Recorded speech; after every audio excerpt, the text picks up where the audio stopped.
സഖാവ് സീതാറാം യെച്ചൂരിയുടെ അകാലത്തിലുള്ള വേർപാട് രാജ്യത്തിലെ കമ്മ്യൂണിസ്റ്റ് പ്രസ്ഥാനത്തിന് ഏറ്റവും വലിയ നഷ്ടമാണ്. കമ്മ്യൂണിസ്റ്റ് പ്രസ്ഥാനത്തിന് മാത്രമല്ല, രാജ്യത്തിലെ ജനാധിപത്യ മതനിരപേക്ഷ ശക്തികൾക്ക് ഏറ്റവും കനത്ത വിടവാണ് ഉണ്ടാക്കിയിട്ടുള്ളത്. സഖാവ് സീതാറാം അന്തരിക്കുന്ന അവസരത്തിൽ അദ്ദേഹത്തിന് 72 വയസ്സാണ്. അദ്ദേഹം വിദ്യാർത്ഥി പ്രസ്ഥാനത്തിൻ്റെ നേതാവായിട്ടാണ് പൊതുരംഗത്ത് തിളങ്ങിയത്. SFIയുടെ അഖിലേന്ത്യാ നേതാവായി പ്രവർത്തിച്ച കാലം മുതൽ സഖാവ് സീതാറാമുമായി വ്യക്തിപരമായിട്ടുള്ള പരിചയമുണ്ട്. അടിയന്തരാവസ്ഥ കാലത്ത് ഡൽഹിയിലെ ജവഹർലാൽ നെഹ്റു യൂണിവേഴ്സിറ്റിയിലെ യൂണിയൻ നേതാവെന്ന നിലക്ക് അവിടെ കേന്ദ്ര ഗവൺമെൻറ്റുമായി ഏറ്റുമുട്ടുന്ന സന്ദർഭമുണ്ടായി.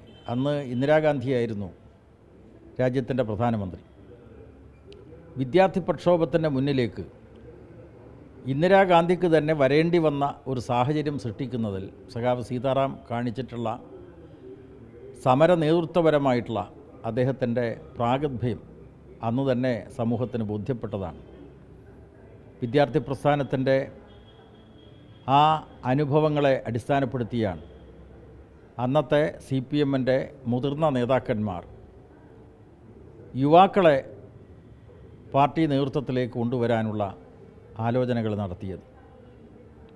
അങ്ങനെ ആലോചിച്ച കൂട്ടത്തിൽ ഒരാൾ സഖാവ് സീതാറാമായിരുന്നു. മാർക്സിസം ലെനിനിസത്തിലുള്ള അഗാധമായിട്ടുള്ള ജ്ഞാനം അദ്ദേഹത്തിനുണ്ടായിരുന്നു. അതുപോലെ തന്നെ മാർക്സിസം ലെനിനിസം ഇന്ത്യയുടെ സവിശേഷമായ സാഹചര്യത്തിൽ പ്രയോഗത്തിൽ വരുത്തുന്നത് സംബന്ധിച്ചും സഖാവ് സീതാറാമിന് കൃത്യമായിട്ടുള്ള കാഴ്ചപ്പാടുണ്ടായിരുന്നു. ഒന്നാം UPA ഗവൺമെൻറ് കാലത്ത് ഇടതുപക്ഷവുമായിട്ട് സഹകരിച്ചുകൊണ്ട് അന്നത്തെ UPA നേതൃത്വം പ്രവർത്തിച്ച ഘട്ടത്തിൽ അദ്ദേഹത്തിൻ്റെ സംഭാവനകൾ വളരെ വലുതായിരുന്നു. അതുപോലെ തന്നെ ഈ കഴിഞ്ഞ ലോക്സഭാ തെരഞ്ഞെടുപ്പിൽ ഇന്ത്യ എന്ന ഒരു പൊതുവേദി ഉണ്ടാക്കി രാജ്യത്തെമ്പാടുമുള്ള BJP ഇതര വോട്ടുകൾ സമാഹരിക്കുന്നതിന് വേണ്ടി നടത്തിയ പ്രവർത്തനത്തിലും അദ്ദേഹം പ്രധാനപ്പെട്ട പങ്കുവഹിക്കുകയുണ്ടായി.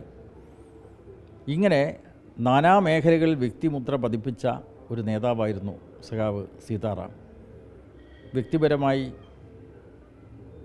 ഞാനുമായിട്ടൊക്കെ ബന്ധപ്പെടുന്ന അവസരത്തിൽ അദ്ദേഹത്തിൻ്റെ ഊഷ്മളമായ സൗഹൃദം അനുഭവിക്കാനായിട്ടുണ്ട്. തൃശ്ശൂർ സംസ്ഥാന സമ്മേളനത്തിൻ്റെ ഘട്ടത്തിൽ അദ്ദേഹം എന്നെ വിളിച്ച് ഒറ്റയ്ക്ക് സംസാരിക്കുന്ന അനുഭവം ഇപ്പോഴും ഞാൻ ഓർക്കുകയാണ്. അക്കാലത്ത് എനിക്ക് നേരെ ഉണ്ടായിട്ടുള്ള ശാരീരികമായിട്ടുള്ള ഭീഷണിയെക്കുറിച്ചാണ് അദ്ദേഹം സംസാരിച്ചത്. അദ്ദേഹത്തിന് ഏതോ വിശ്വസനീയമായിട്ടുള്ള കേന്ദ്രത്തിൽ നിന്ന് കിട്ടിയ അറിവ് വെച്ചാണ് അദ്ദേഹം എന്നെ വ്യക്തിപരമായി വിളിച്ച് സംസാരിച്ചത്. ജാഗ്രത പുലർത്തണം എന്നാണ് സഖാവ് സീതാറാം ആവശ്യപ്പെട്ടത്. വ്യക്തിപരമായി എന്നോട് കാണിച്ച കരുതലാണ് അദ്ദേഹത്തിൻ്റെ വേർപാടിൻ്റെ ഘട്ടത്തിൽ എൻ്റെ മനസ്സിൽ നിറഞ്ഞു നിന്നത്. സഖാവ് സീതാറാമിൻ്റെ വേർപാടിൽ അങ്ങേയറ്റം ദുഃഖം പ്രകടിപ്പിക്കുകയാണ്. അതോടൊപ്പം അദ്ദേഹത്തിൻ്റെ ദീർഘകാലത്തെ രാഷ്ട്രീയ സംഘടനാ പ്രവർത്തനത്തിൻ്റെ സമര പോരാട്ടങ്ങളുടെ ഓർമ്മയ്ക്ക് മുമ്പിൽ ഞാൻ ആദരാഞ്ജലികൾ അർപ്പിക്കുകയാണ്.